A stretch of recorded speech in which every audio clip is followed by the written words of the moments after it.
We're joined by Penn State head coach Mike Rhoades, along with Ace Baldwin Jr. and Puff Johnson. We'll start with comments from head coach, then we'll take questions for the student athletes. Coach Rhoades. Just really proud of my guys and the effort. We didn't, I think, particularly play very well today, but man, we just kept fighting and giving ourselves a chance to win the game, and we just. I think we fought the game at times today, but we just hung in there, and I just commend the group that was in late in the game trying to find a way to win the game. We just came up short, and it's that time of the year where guys make plays, and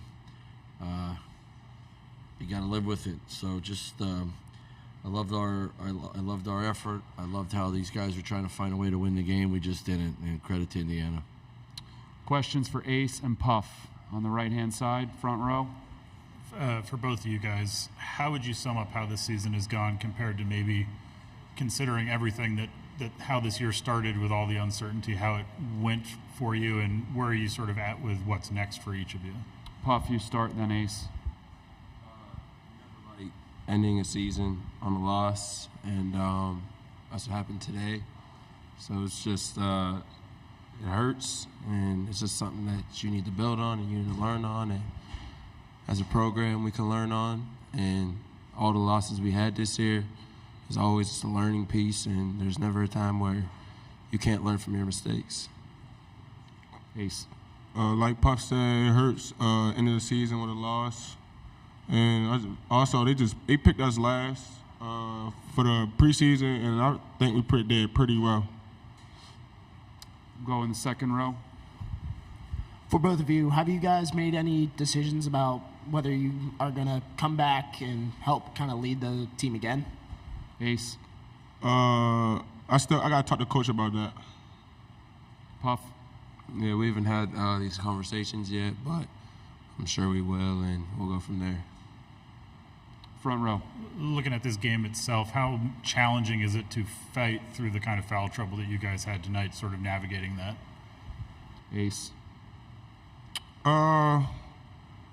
I ain't gonna make no excuse about that. I just feel like Indiana was a good team, and they just played harder than us at the end of the day. Anything else for the student athletes? Okay. You guys good? You can head back to the locker room. We'll continue with questions for Coach Rhoades. If you have a question, we'll get you the mic. Front row, right-hand side. Mike, if this is it for you guys this year, what's sort of the 30,000-foot view of how this year has gone and where you're at in the building process? Well, here we are playing in the second round and expected to win.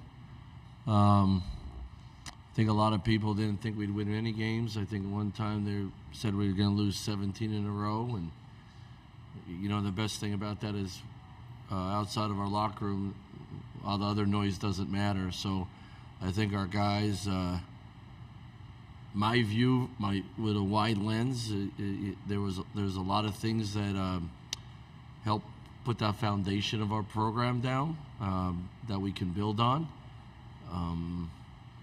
And I'm proud of our guys for that. We've come a long way. We've had a lot of ups and downs, and we've had some great moments and some real tough moments and learning moments. But like you saw today, we got a group of guys that really fought. I thought these guys, as they went along, I think we got together the first time June 14th, and they made themselves into a team that people in the Big Ten didn't want to play against. And in today's world, that's hard to do very quickly. So, you know, I'm proud of our guys that way. Just disappointed today in how we played. It's that time of the year. You just got to find a way to scrap a win out, and we just didn't do it. Second row. Coach Demetrius Lilly, he gave good minutes out on the court when he Who did? Demetrius Lilly. Yeah. He gave good minutes, but towards the end when Wahab fouled out, you opted to use Ray Quantis Mitchell. Meach couldn't go. He was hurt. He was hurt? Yeah. All right. So with that small ball look, what was your idea of trying to contain Khalil Ware, especially with that zone defense you threw out? Well, we went zone, and honestly, they didn't throw it into him right away and just isolate him. So that sort of, you know, helped us a little bit, try to keep our defense a little bit tighter, especially because they weren't, you know, making a bunch of threes. And I thought Puff was playing well. I thought Puff was rebounding well. He had 8 rebounds today. I thought he was battling, so we put him at the 5. Yeah, I think sometimes it's, at that time, coach, you just got to go. It's a gut check. You got to go with the guys that you feel are battling the most, and you're keeping DeMarco out there. He's a rebounder from the wing. We put Ray Q out there just because I thought he could keep the ball in front if they tried to go at him, and then just put when Nick fouled out, that really hurt us because he's another guy that could rebound from the wing when we went zone. But we had some limitations there at the end, so we're just Puff was playing well. He was rebounding, so we're going with that. Front row. You mentioned the people saying that maybe you'd lose 17 in a row. You guys are a few bounces and whistles from that sort of feel-good 20-win mark. I mean, how much pride do you take in what this season wasn't as much as what it was? Oh, I take great pride in it. When you spend so much time with young people and then you demand them to work really hard and to get outside of their own comfort zone, there's a lot of rewards for that as a coach, and there's a lot of joy in that too, to watch them grow and all that. So I love that part of it. I love that more sometimes in the games. I love the games and the competition, but to help a young man go from here to there as a basketball player and as a young man to mature and understand how adversity is a lifetime thing, and we could use basketball, right, as the vehicle to help these guys understand that. I love that part of it. I'm really proud of these guys. I just think we had moments throughout the year that all of us got really excited, saying, "Can we take the next step? Can we take the next step?" And you got to go through it all, the highs and the lows, and tough moments like this. And if we're going to build a program the right way to get in the top of this league, today's got to burn for a long, long time until we put the uniform back on. And you got to live in the gym. And as a coaching staff, we got to get better. And how can we get our guys bigger, stronger, faster, and better players? And how can we go out and get the right pieces to make us better? So, just all these experiences we had this year built some foundation for us. But now it's, and the close games and the tough things that we went through, it's got to burn you to go to work and to get better, because that's what it's all about.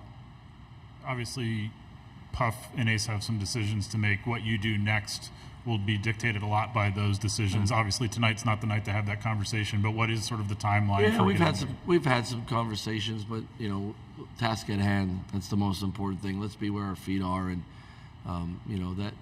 I'm always going to do what's best for the young men, not what's best for me. These parents give their sons to us. We want to give them back to them better young men and better basketball players and with opportunities. And I love both those guys. They've been great this year. I recruited Puff's brother, so I've known his family for a long time. I've gone through some great things with Ace and been with him and his family for a long time, so I love him and respect him, and we're going to do what's best for those guys. But we'll have conversations as we move along, and I always say real talk. I call it, let's have real talk and go from there, but it's about making the best decisions for these young men. All right, Coach. Thank you. Thank you, guys. Congratulations on a good season. Thank you. That'll conclude tonight's press conference.